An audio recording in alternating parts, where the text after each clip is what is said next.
Assalamualaikum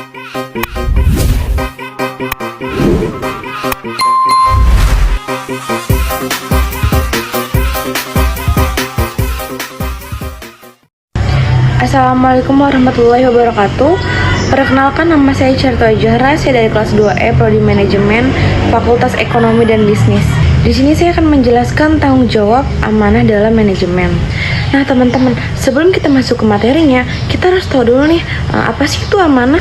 Nah, amanah itu tanggung jawab, kepercayaan, integritas dalam mengelola apa yang dipercayakan. Jadi kayak contohnya sumber daya, wewenang, atau tugas. Jadi amanah itu artinya kepercayaan yang harus dijaga dan ditunaikan dengan tanggung jawab yang sebagaimana ditulis dalam Al-Quran surat Al-Anfal ayat 27 yang isinya janganlah kamu mengkhianati amanah padahal kamu mengetahui. Berikut dalilnya, yang artinya setiap kalian adalah pemimpin dan pemimpin akan dimintai pertanggungjawaban atas yang dipimpinnya. Hadis riwayat Bukhari dan Muslim. Nah, berikutnya ada jenis tanggung jawab dalam manajemen. Yang pertama ada tanggung jawab kepada Allah, yang kedua ada tanggung jawab kepada tim, yang ketiga ada tanggung jawab kepada organisasi, dan yang terakhir ada tanggung jawab kepada stakeholder. Nah, di sini pasti teman-teman sudah bertanya-tanya kan, apa aja sih bentuk tanggung jawab kepada Allah? Di sini saya akan sedikit menjelaskan contoh bentuk tanggung jawab kepada Allah.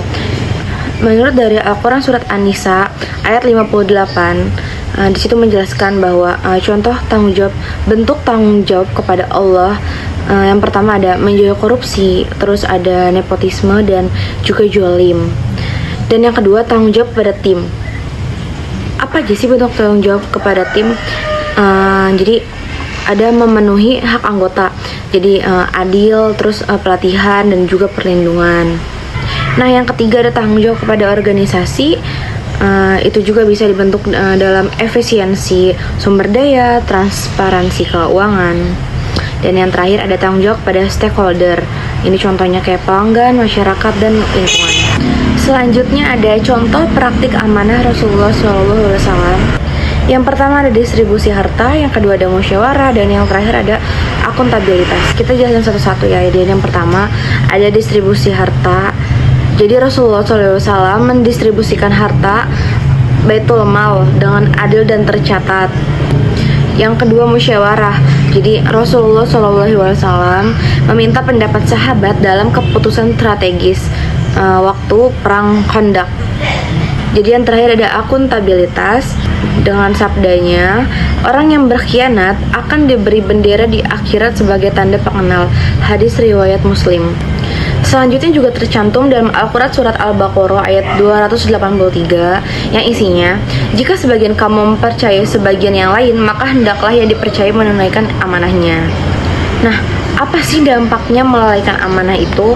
Konsekuensi di dunianya, jadi kayak ada krisis kepercayaan, terus ada inefisiensi, terus juga ada kegagalan organisasi. Nah, kalau di akhiratnya siksa Allah, ini menurut hadis riwayat Ahmad yang bunyinya tidak ada iman bagi yang tidak amanah. Nah, selanjutnya penerapan dalam manajemen modern. Yang pertama ada transparansi. Jadi maksudnya transparansi ini dalam laporan keuangan jelas, jadi dengan cara mengaudit rutin ya teman-teman. Terus yang kedua ada keadilan, jadi kayak promosi berdasarkan kompetensi bukan nepotisme. Terus yang ketiga ada akuntabilitas, jadi evaluasi kinerja, sistem reward atau punishment. Nah, yang terakhir ada kepatuhan etik. Nah, kita harus menghindari gulul, korupsi ya, dan manipulasi. Dan yang terakhir ada kesimpulan. Jadi amanah adalah pondasi manajemen Islami. Setiap pemimpin akan dimintai pertanggungjawaban di dunia dan di akhirat. Integrasikan prinsip keadilan, transparansi, dan musyawarah dalam keputusan. Jadi manajemen yang sukses adalah yang memegang amanah dengan ihsan. Nah, sekian sedikit materi dari saya, semoga bermanfaat. Wassalamualaikum warahmatullahi wabarakatuh.